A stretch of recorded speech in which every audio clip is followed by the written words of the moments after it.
Ce qui m'a marqué dans ces années de ma plus tendre enfance, c'est d'abord les couleurs. La couleur grise des pavés, des maisons, le gris des blouses des écoliers et des instituteurs. Le côté sombre se retrouvait le soir, dans les rues mal éclairées ou dans le noir le plus complet. Des mecs de gaz. J'allais en parler. Quelques réverbères ou pauvres lampes diffusaient une lumière blafarde. Et c'est mon père qui les allumait. C'est pas vrai. Il travaillait au gaz. Attention, ces réverbères, comme on voit dans les vieux films du 19e siècle, marchaient au gaz. Et le papa de Michel Sabier les allumait. Je continue. Dans les rues mal éclairées, dans le noir le plus complet, quelques réverbères, on vient d'en parler, il fallait donc se munir d'une lampe de poche pour marcher sur des trottoirs en carreaux branlants ou en terre battue. La rue de la Bouvaque n'était pavée qu'en partie et se terminait en terre vers l'ancien terrain de football. Gris aussi comme la pièce de 5 francs en fer blanc. Celle-ci nous permettait d'acheter des bonbons chez Marie Coulon rue Georges Jaurès, Napoléon rue de la Bouvaque, la mère Picard rue Nationale ou chez Roqueveille rue Basse. Et chez. Oui, Pour aller sur le cimetière. pour aller sur le cimetière. Le magasin qui a reçu le cimetière. Pour aller sur le cimetière. C'était Non, il y avait les montagnes, mais. Avant d'arriver chez le Vallée, il y avait un magasin. Ah, c'était chez Mullier. Chez Mullier, d'accord. Et le noir des locomotives à vapeur et ces wagons de première, deuxième et troisième classe qui entraient en gare le soir à 7 h, déversant dans la ville des centaines de travailleurs. Écoliers, nous nous rendions à l'école à pied, en empruntant les voyettes ou Les carrières. les carrières. Qui se souvient des volets de cailloux au passage à niveau entre les écoliers de l'école laïque et ceux de Saint-Joseph. Ah oui, c'est vrai.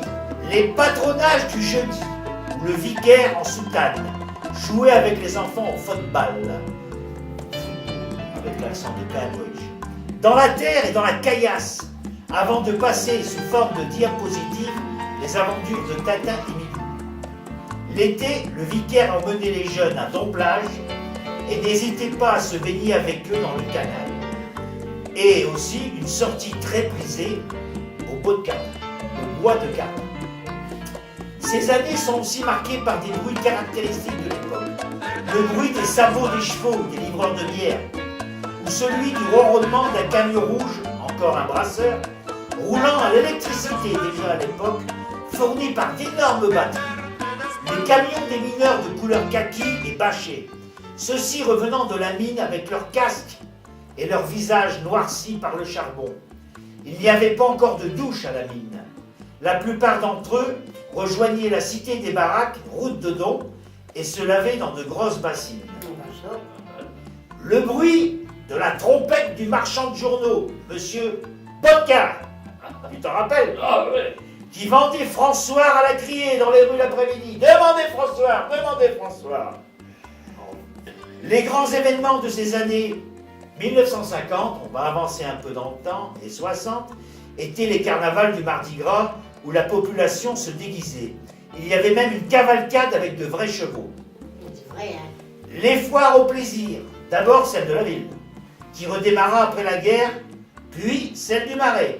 Celle-ci attirait des centaines de personnes de tout le canton. Les Ducasses, dont la plus fameuse était celle de la ville, avec ses célèbres vaches et ses balançoires géantes. La Ducasse du Marais et surtout la Ducasse des Baraques, route de Don, qui donnait lieu à de nombreuses festivités qui duraient toute la semaine, avec même un rebond la semaine suivante. Rappelez-vous les tartes à la crème, appelées aussi les boulis. Ah, alors, C'est poli. Les boulis. on ne disait pas la crème, on disait les boulis. Les boulis. Les communions et les processions dans la ville. N'oublions pas les fameux bals qui avaient lieu au café de la Philharmonie, rue Nationale, Marie-Camille.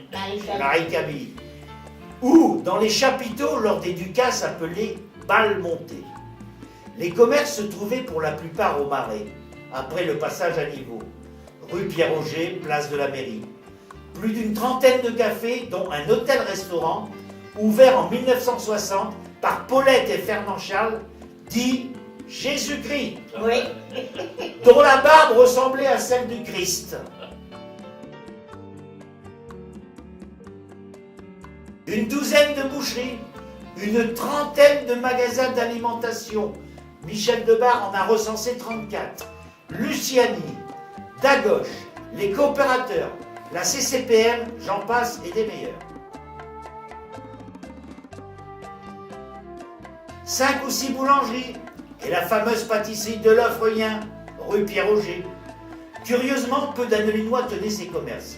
Il est vrai que la plupart voyageaient comme colporteurs. Ces commerces étaient exploités par des gens extérieurs à la ville, ou même venant de Belgique. Les Debar, les Vandenbuch. Dans ces années 50 et 60, Annelin était très animé. Quand sonnait midi à la sirène de la mairie, parce que la sirène sonnait tous les midis, des centaines d'ouvrières de la confection se répandaient dans la ville. Il y avait des ateliers aussi en dedans. Se rendant dans les bistrots pour manger leur casse-croûte. Il reste du bon, c'est tout. Ah oui, mais il y avait plus d'une quinzaine ouais. de fabriques de confection. La gendarmerie, située rue de Touraine, avait un effectif de 6 gendarmes.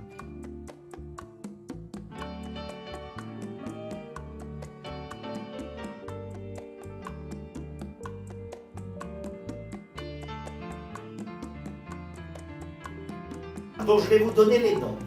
Strat, Delemazure, Manès, Devintre, Porras et le chef Capard. Cousseau. Ah ouais, il y en a eu d'autres. Hein. Et le chef Capard, vas-y Michel. Oui. Et Beauvarley. Et Beauvarley. Il est au brigadier. Ne l'oublions pas, le fameux Beauvarley. Ceux-ci se déplaçaient la plupart du temps en vélo. Gare à ceux dont la plaque de vélo n'était pas en règle. Les gendarmes faisaient également la circulation Au même pas de lumière. au carrefour de la rue Pierre-Auger, de la gare et du Salengro. Et pas eu de Carvin. Ah oui. Et au pavé de Carvin. Des dizaines d'autobus, des compagnies La Starne, la départementale, Benoît, desservaient Annelin vers l'île ou Lens. Dans ces autobus sont tassés parfois plus de 80 personnes pour une contenance de 50 places. Il y a quelqu'un. En attendant le bus, rue Salengro, nous regardions les bœufs et les chevaux se rendant à l'abattoir. Certains réussissaient à s'échapper, poursuivis par les chevilleurs. Dans les écoles, on distribuait gratuitement le lait conditionné dans des petites bouteilles en verre et livré par les... la porte de vent qui sonne. et livré par les camions Stenford. Les instituteurs surveillaient pour qu'ils soient bu par tous.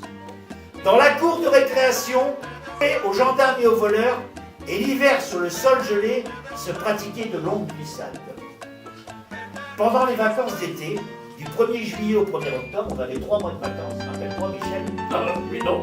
Ah, toi non, t'es trop vieux. T'es pas assez jeune, pardon. Direction la piscine chez Menu Plage, au boîte à clous pour la pêche aux épinocles, ou à la France pour les grenouilles. Mais bientôt Annelin allait changer. Début des années 60, les baraques de la route de Don disparaissaient. Le boulevard Léon Blum était créé, avec ses appartements comme on l'appelle les blocs. Puis une percée eut lieu du côté de chez Dagoche pour se diriger vers un nouveau quartier, le Messava. Les années 70 arrivaient, une autre époque commençait, mais ceci est une autre histoire. Voilà.